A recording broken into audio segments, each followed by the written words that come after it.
Lo primero que yo quiero contarle acerca de los atributos de Dios. Vamos a comenzar a ver los atributos de Dios. Seguramente usted ya los conoce, esto puede ser un repaso para usted. Puede que no los conozca y va a fortalecer tu fe, porque es muy importante saber con qué Dios nos estamos nosotros relacionando. ¿Quién es Dios? Hasta donde la Biblia nos permite saber quién es Dios. Ahora, Dios tiene cosas que son secretas, recuérdelo. Dios a nosotros nos va a hablar y nos va a mostrar facetas de Él que Él sabe que nosotros podemos comprender, que Él sabe que nosotros podemos digerir, que Él sabe que nosotros podemos entender, pero definitivamente hay cosas de Dios que nuestra mente y nuestro cerebro no tiene la capacidad. Entonces vamos a hablar de aquellas cosas que están escritas en la palabra y yo le quiero hoy hablar del carácter de Dios. Vamos a comenzar a hablar del carácter de Dios. Le voy a estar hablando de los atributos de Dios, los atributos morales. Le voy a hablar en los próximos días acerca del carácter de Dios, cómo se revela a través de sus nombres, por ejemplo. Le voy a dar algunos nombres de Dios y cómo a través de esos nombres se revela su carácter. Y quiero comenzar con Job capítulo 11, versículo 7. Acompáñeme, hemos estado hablando muchísimo de Job. Es uno de los libros más espectaculares de la Biblia. Y en el versículo 7 nos habla algo muy interesante. Dice Job capítulo 11, versículo 7. ¿Descubrirás tú los secretos de Dios? ¿Llegarás tú a la perfección del Todopoderoso? Entonces lo primero que vamos a ver es que hay cosas secretas que solo Dios sabe, solo a Él le competen, solo Él conoce. Hay cosas que Dios no nos va a revelar. Quiero dejar eso claro. Hay cosas que Dios no nos va a revelar y no nos vamos a poner aquí a inventar cosas que no estén en la Biblia. Pero hay cosas que Él sí decidió mostrarnos. Hay cosas que Él sí decidió revelarnos a nosotros por su amor y por su misericordia. Y veo yo que Dios está muy interesado en que la humanidad lo conozca. No es que Dios es un misterio, no es que Dios sea un enigma, no es que Dios sea difícil de conocer, porque como le hablo siempre, Él dejó esto, la palabra de Dios, y en esta palabra me habla precisamente de Él, de quién es, de sus atributos, de su carácter, de lo que le gusta, de lo que no le gusta. Y en ese orden de ideas, entonces, cuando yo conozco quién es Dios, cuando sé que le gusta, cuando sé que no le gusta, cuando sé cómo relacionarme, mi intimidad con Dios va a verse beneficiada y fortalecida. Vamos a hablar de un atributo que usted ha escuchado muchísimas veces y es la omnisciencia. Aquí en Job dice el Todopoderoso. Vamos a hablar de la omnipotencia. La omnisciencia, la palabra omni significa todo, el que todo lo sabe. Entonces quiero decirle que Dios, ¿qué? Todo lo sabe. La omnisciencia se basa en otro atributo de Dios, la omnipresencia. Vamos a ir despacio porque, vuelvo y le digo, durante días y semanas vamos a estar hablando de los atributos de Dios. Entonces, ¿Dios qué? Todo lo sabe. ¿Cómo se llama el atributo de Dios que todo lo sabe? Se llama omnisciencia. Y la omnisciencia está relacionada a otro atributo, la omnipresencia. ¿Qué significa? Que Dios en todo lugar está. Como está en todo lugar, todo lo sabe, ¿correcto?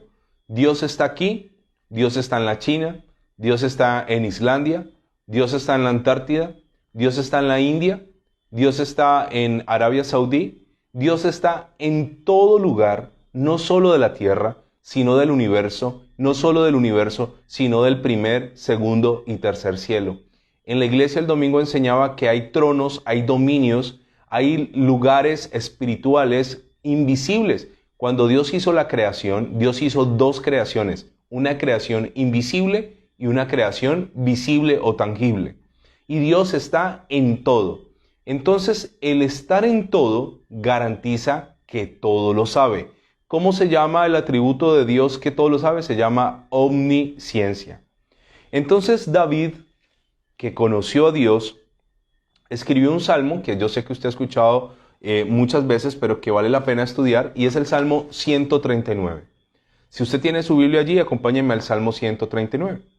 Y entonces aquí dice la omnipresencia y la omnisciencia de Dios. Estos dos atributos van ligados de la mano.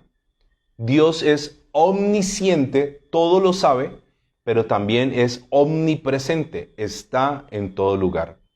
Vamos a poner una línea que nos divida de Satanás. Satanás ni es omnisciente ni es omnipresente, ¿correcto? Satanás no conoce tus pensamientos. Satanás no sabe lo que tú estás pensando hasta que tú lo declares. Él no lo sabe. Él no sabe qué pasa por tu mente. Satanás no puede leer la mente. Satanás no puede escudriñar el corazón. El único ser que escudriña la mente y que prueba el corazón es Dios. Satanás no.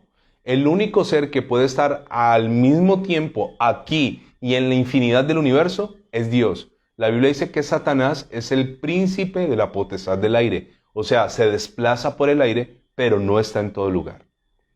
En el Salmo 139 dice, oh Jehová, tú me has examinado y conocido. Muy bien.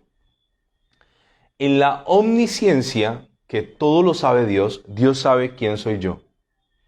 Dios se conoce a Él mismo, pero Dios también conoce todas las cosas perfectamente. Escúcheme. Dios conoce todas las cosas, ¿qué? Perfectamente.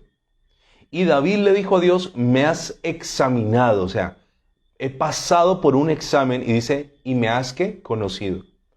Yo no sé si a usted le ha pasado, pero a mí me ha pasado.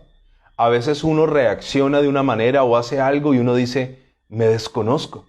No sé quién soy yo. ¿Por qué hice eso? ¿Por qué reaccioné de esa manera? ¿Por qué contesté de esa forma? ¿Sabe? Hay alguien que me conoce mejor de lo que me conozco yo. Se llama Dios. Y es muy interesante cuando en el ejercicio de orar, yo tomo tiempo para ir a donde Dios y decirle, Dios, tú me conoces. Tú sabes cómo soy. Tú sabes cómo reacciono. Tú sabes en qué consisten mis fallos. Ayúdame a cambiar. Él me conoce perfectamente. Y David le dice esto, tú has conocido mi sentarme y mi levantarme. Has entendido desde lejos mis pensamientos. Escúcheme. ¿Quién entiende mis pensamientos? Dios. Has escudriñado mi andar y mi reposo. Cuando David dice, cuando me siento, tú me conoces, cuando me paro, tú me conoces, cuando voy caminando, me conoces, de lejos conoces mis pensamientos. Eso es bueno y es malo a la vez. Es bueno cuando Dios ve en mí que yo quiero agradarlo. Eso es bueno. Cuando Él ve en mí que yo quiero buscar ese favor, esa misericordia, es bueno. Pero es malo cuando Dios sabe que yo no soy real. Cuando Dios sabe que yo no soy un cristiano auténtico, que yo soy un impostor, que yo soy un falso hermano. Cuando yo estoy fingiendo una falsa humildad, es malo, porque Dios todo lo sabe. Dios todo lo sabe. Entonces David llega a esta maravillosa deducción de la palabra y dice, me has conocido, me has examinado, pero también le dice, me has escudriñado. Escudriñar es a la minucia, al detalle. Dios conoce mis genes, Dios conoce mis hormonas, Dios conoce mis neuronas, Dios conoce las células de mi cuerpo, Dios conoce mis órganos, Dios conoce mis pensamientos, mi alma, mi intelecto, mi voluntad, mis emociones. Dios conoce mi corazón. David sabe eso. Ahora, si nosotros nos sentamos a charlar, una gran ventaja de no conocer pensamientos es que usted se imagina que uno pudiera conocer los pensamientos de los demás. ¿Cuánta hipocresía uno encontraría en gente que uno no sabe? ¿Cuántas veces uno se ha sentado a comer, a tomarse un café, ha salido a algún lugar con gente que en su fachada te muestra que está bien contigo, pero está pensando mal de ti? Por eso el Señor Jesús, la Biblia dice que muchas veces Él estaba predicando y la Biblia dice que Él conocía los pensamientos de los fariseos que estaban allí. Él sabía lo que la gente estaba, ¿qué? Pensando. Entonces, un ejercicio interesantísimo es comenzar a pedirle a Dios que ponga en mí la mente de Cristo. Escúcheme, la Biblia habla de la mente de Cristo y la Biblia dice que en todo lo honesto, todo lo puro, todo lo santo, en eso debo pensar. Cuando yo voy creciendo como cristiano, el cristiano inmaduro peca de obras, ¿correcto? Todos hemos pecado de obras, hechos concretos, pero llega un momento donde ya no son obras, sino que ahora se vuelven palabras. Y es duro ese tema de las palabras, pero cuando el cristiano va madurando ya no peca de obras, ya no peca de palabras, o peca lo menos posible, pero hay una batalla y es el pecado de pensamiento. ¿Por qué? Porque en nuestra mente pueden haber pensamientos de homicidio, de hurto, de guerra, de adulterio. Es una batalla que hay en donde en mi mente. Nadie lo sabe, Dios lo sabe. Y David le dice eso a Dios: me conoces y conoces mis pensamientos de lejos. Después dice el versículo el 3, y todos mis caminos te son ¿qué? Conocidos. ¿Qué son todos mis caminos? Le voy a poner este ejemplo. Dios sabe en su omnisciencia si yo tomo el camino A, ¿qué va a ocurrir conmigo? Si yo tomo el camino B, si yo tomo el camino C, el D, el F, el X, el Y, el Z, infinito. Cualquiera de las opciones que yo tome que va modificando mi destino, Él conoce todos mis caminos. Conoce todo de mí. Dios puede verme hoy como estoy, pero puede verme cuando nací, puede verme cuando estaba en el vientre de mi madre, puede verme aún desde la eternidad antes de venir a la tierra, puede verme en un futuro. Dios sabe absolutamente todo de mí. Y yo no sé si esto le sorprende, pero a mí esto me maravilla. Entonces, como Dios conoce mis caminos, es muy interesante decirle a Dios: no me dejes salirme del camino que tú has trazado para mí. Ese camino que Dios trazó para mí se llama predestinación. No me dejes salir de allí. Y David dice esto, versículo 4. Pues aún no está la palabra en mi lengua, y aquí, oh Jehová, tú la sabes toda. No está la palabra en mi lengua. Mire qué asombroso es esto. En la omnisciencia, yo vengo pensando y pensando: voy a hablar con Dios, le voy a pedir a Dios que me ayude en este asunto, le voy a pedir a Dios que me dé sabiduría para poder salir adelante de esta situación, le voy a pedir al Señor que me dé gracia y favor. Y cuando yo voy a orar, ya Dios conoce las palabras de mi boca, aún antes de que salgan de allí. Por eso, cuando oramos, el Señor Jesús dijo: cuando ustedes oren, no utilicen vana palabrería, como los gentiles, que piensan que por su palabrería serán oídas. O sea, esto me confronta con mi oración.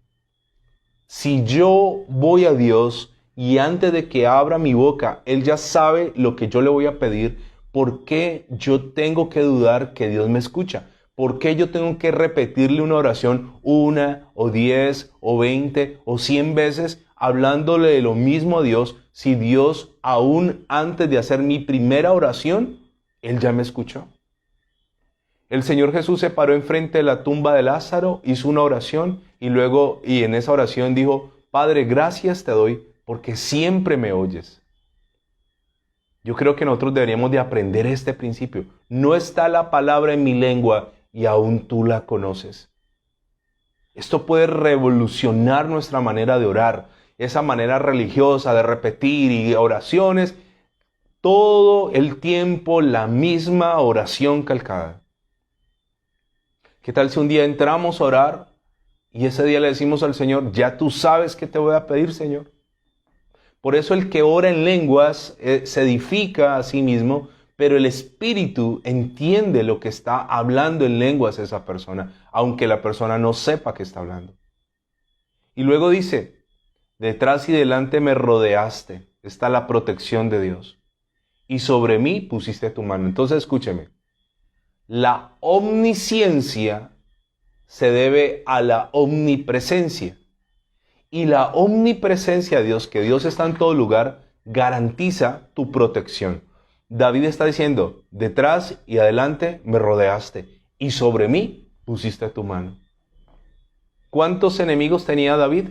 Cientos o miles. David, todo el mundo lo quiso matar. Saúl, los filisteos, los hombres de Saúl, ejércitos querían matar a David. Pero David entendió, dijo, si Dios está en todo lugar, Él me rodea, Él me guarda. Estás detrás, estás delante, estás encima, estás debajo, estoy rodeado, estoy guardado, estoy protegido por ti. Cuán frágiles somos los cristianos de hoy en día, ¿no? Por todo nos asustamos. Por todo nos llenamos de motivos. Por todo queremos salir corriendo. Por todo queremos abandonar, huir, encerrarnos. Quiero decirle, Dios está en todo lugar. Dios está en toda parte. Y luego dice el salmista, ¿a dónde me iré de tu espíritu? ¿Y a dónde huiré de tu presencia? Si subiera a los cielos, y mire que David no está hablando de un cielo, está hablando de ¿cuántos cielos? 3. ¿Cuántos cielos son? 3. La atmósfera, el universo, donde vive Dios. Y David dice, si aún subiera a los cielos, allí estás tú. Y luego dice, y si en el Seol, Seol, Hades o infierno, y si en el Seol hiciere mi estrado, el lugar donde reina un rey, he aquí, allí tú estás. Si voy a lo más alto, allí está Dios. Si voy a lo más bajo, allí está Dios. Si tomare las alas del alba y habitare en el extremo del mar, aún allí me guiará tu mano y me asirá tu diestra. Si dijere ciertamente las tinieblas me encubrirán, aún la noche resplandecerá alrededor de mí.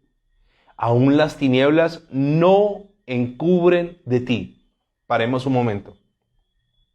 Entonces el cristiano que vive para Dios sabe que aunque su pastor no se dé cuenta, aunque su esposa no se dé cuenta, aunque su esposo no se dé cuenta, Dios está allí. Entonces, el saber que aún las tinieblas resplandecen cuando llega Dios. Las tinieblas no me pueden encubrir de Dios. Yo puedo irme a pecar a otra ciudad, a otro departamento, a otro país. Dios, no hay un solo lugar en la tierra y fuera de la tierra donde Dios no esté. Entonces hay cristianos que viven para el hombre. No se dio cuenta. No, yo, mejor dicho, la mentira que me inventé, tremenda. No, el pastor ni sospecha eso. Qué grave error. Por décadas se levantaron congregaciones bajo el ojo de la supervisión del pastor. Qué gran error. Porque finalmente si la gente cree que es al pastor al que hay que darle cuentas, es al pastor al que hay que engañar, pues es fácil. Pero cuando yo conozco que mi relación es con Dios y Él sabe quién soy, Él sabe en qué ando, Él sabe qué hago, aún en medio de lo más oscuro, si yo me meto en el lugar más oscuro, me rodeo de tinieblas, ahí está la presencia del Señor. Y luego dice el 12, aún las tinieblas no me encubren de ti, la noche resplandece como el día, lo mismo te son las tinieblas que la luz. O sea, para Dios, oscuridad o luz es lo mismo. Cuando David dice, ¿a dónde huiré de tu espíritu? Recuerde la historia de Jonás. Jonás quiso huir de Dios y se metió en un barco que no iba a Nínive, sino a Tarsis. ¿Y qué ocurrió? ¿Pudo huir? No. ¿Pudo escapar? No. ¿Pudo esconderse? Dice la Biblia que se metió en lo profundo del barco a dormir. Yo me imagino a Jonás cubierto de cobijas o sábanas o telas, tapándose de Dios. Nosotros no podemos huir de Dios. Ahora, eso me lleva a mí a saber que Dios está en todo lugar, viendo todo, sabiendo todo, escuchando todo. Después dice la palabra, porque tú formaste mis entrañas, tú me hiciste en el vientre de mi madre, te alabaré porque formidables son tus obras, estoy maravillado y mi alma lo sabe muy bien. David dijo, tú me formaste en el vientre, porque Dios es ¿qué? Omnisciente.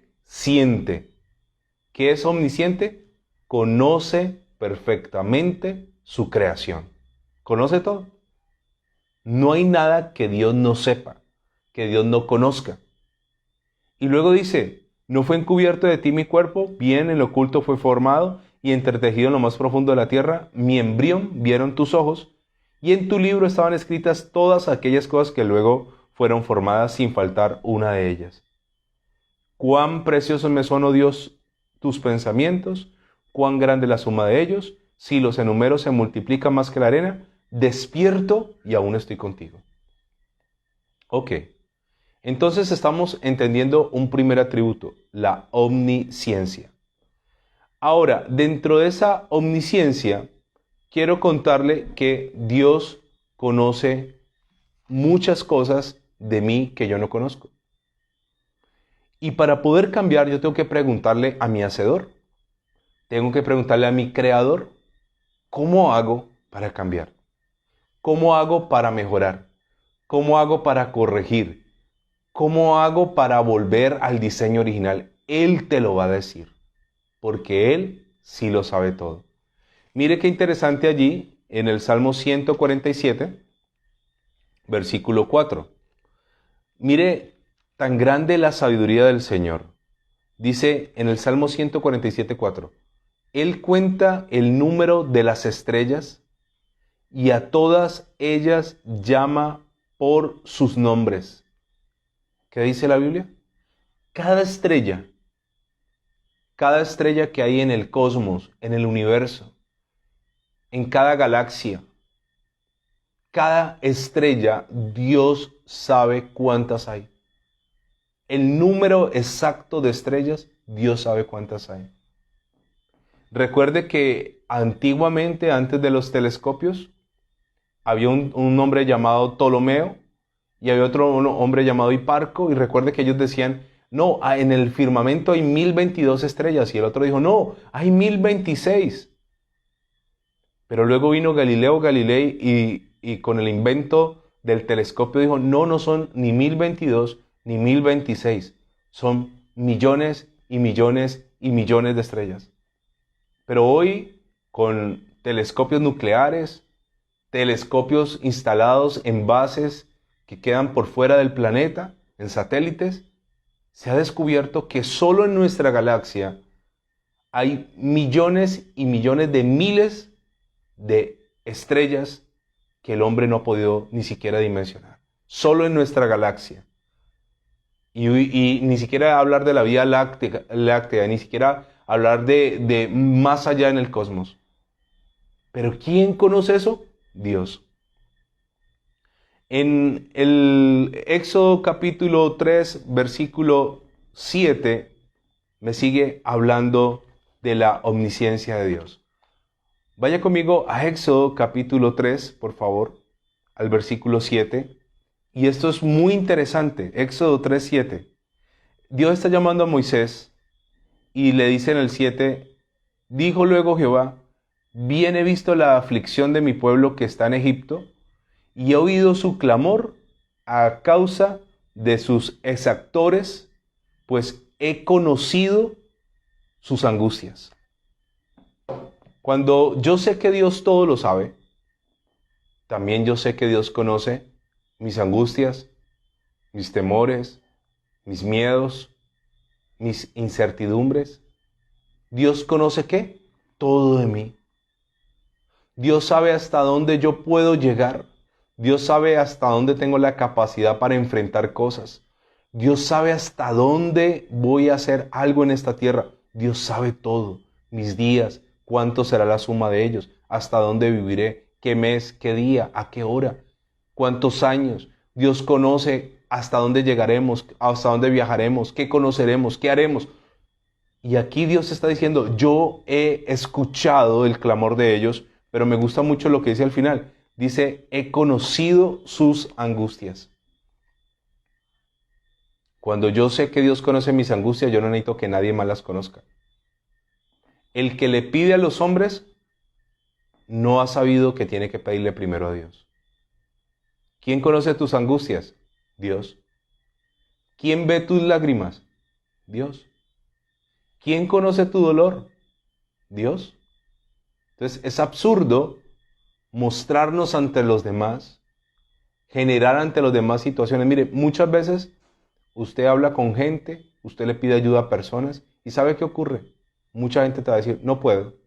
Se van a inventar algo, van a decir que en este momento no, que están reportados en data crédito, que la plata la tienen invertida en un CDT y no la pueden tocar. Mire, mil excusas.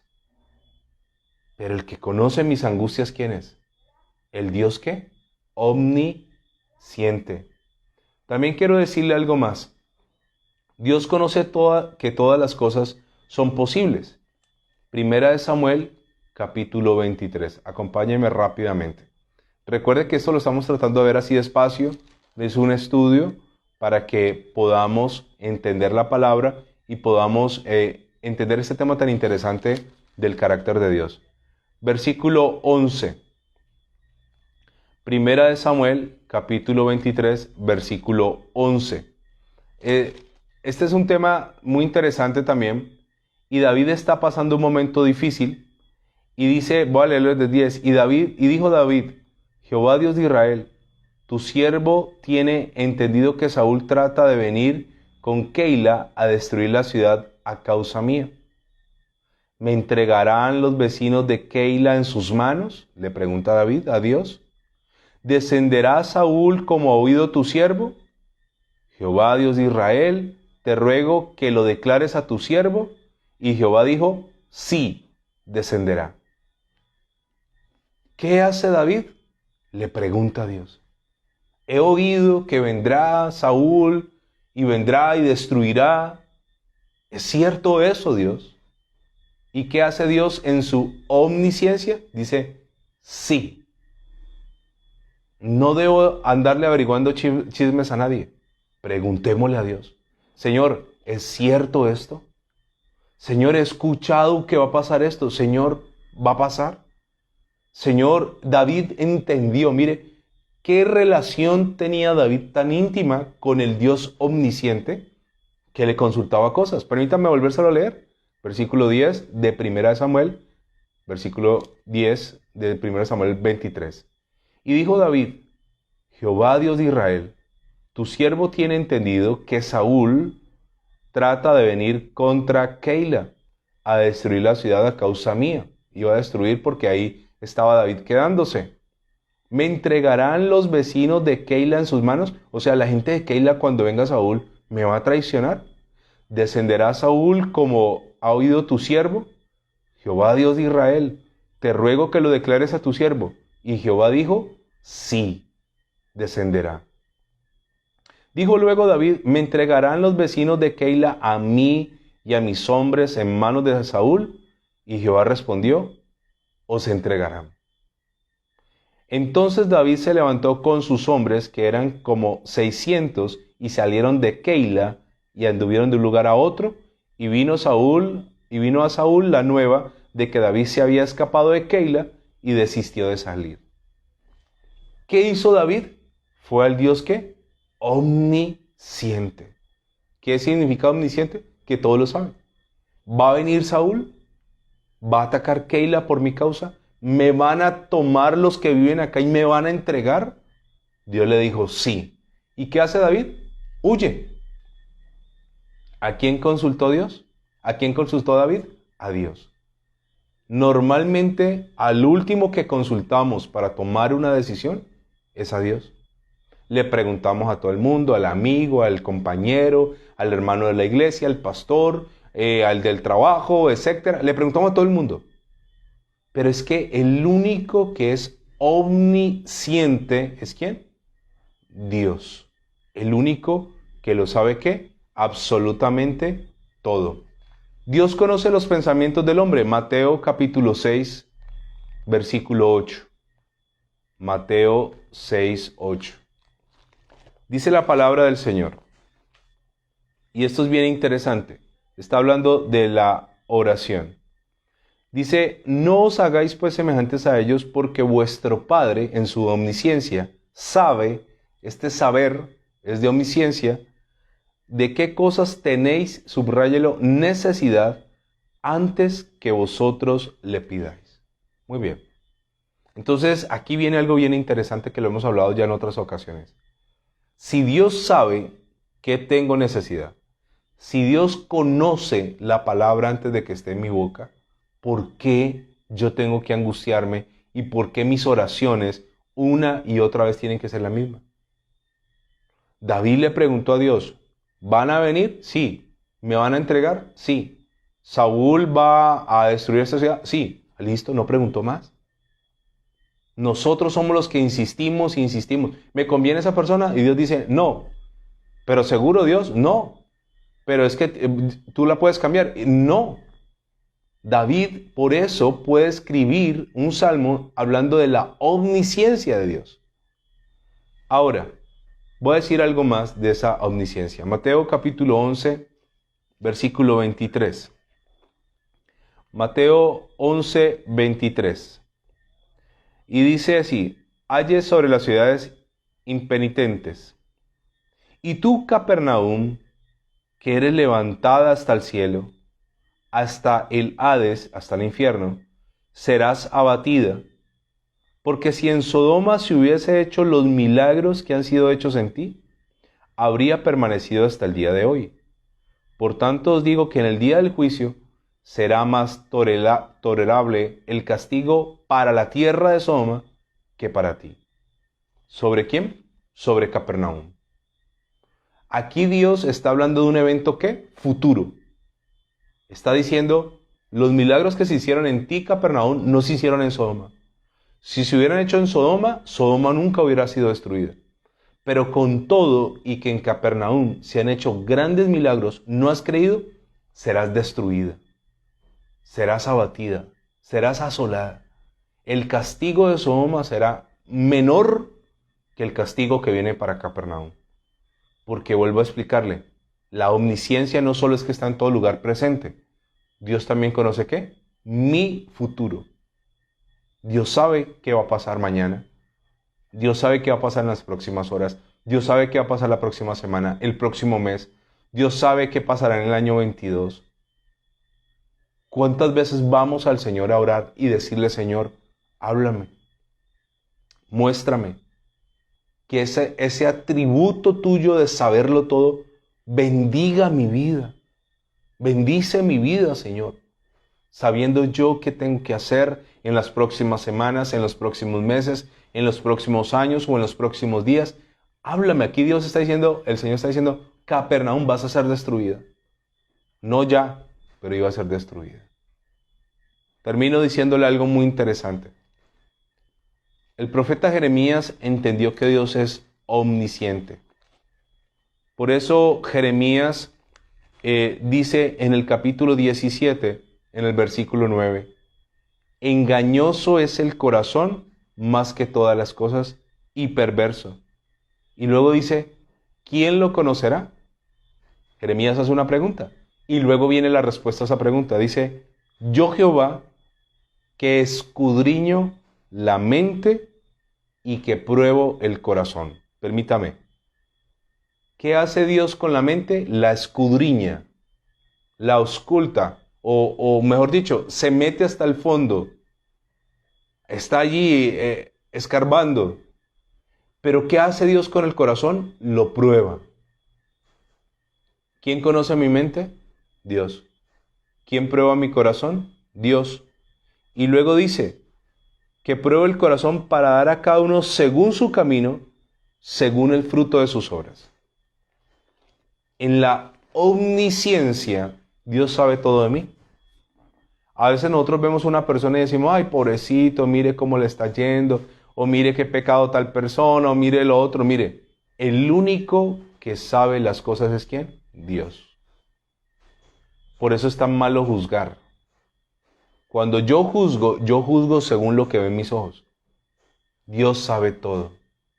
Dios sabe por qué esa persona está allí, qué infancia le tocó, qué abusos, qué atropellos, qué situaciones de dolor. Dios sabe que no ha querido salir. Dios sabe que de pronto está acomodado a un pecado. Dios sabe absolutamente todo. Entonces, este atributo tan interesante se llama como la omnisciencia. ¿Y eso de qué me sirve, pastor? De mucho. porque me estoy relacionando con un Dios al cual no le puedo mentir, no lo puedo engañar, no lo puedo enredar. Él lo sabe todo. Él lo sabe. Cuando el Señor Jesús le preguntó a Pedro, Pedro, ¿me amas? La tercera vez Pedro le contestó y le dijo, Señor, tú lo sabes todo. Tú sabes que te amo. Dios sabe todo de mí. Y a veces me avergüenzo que sepa todo de mí. Pero cuando entiendo que esa vergüenza puede ser cambiada, voy y le digo a Él, ayúdame.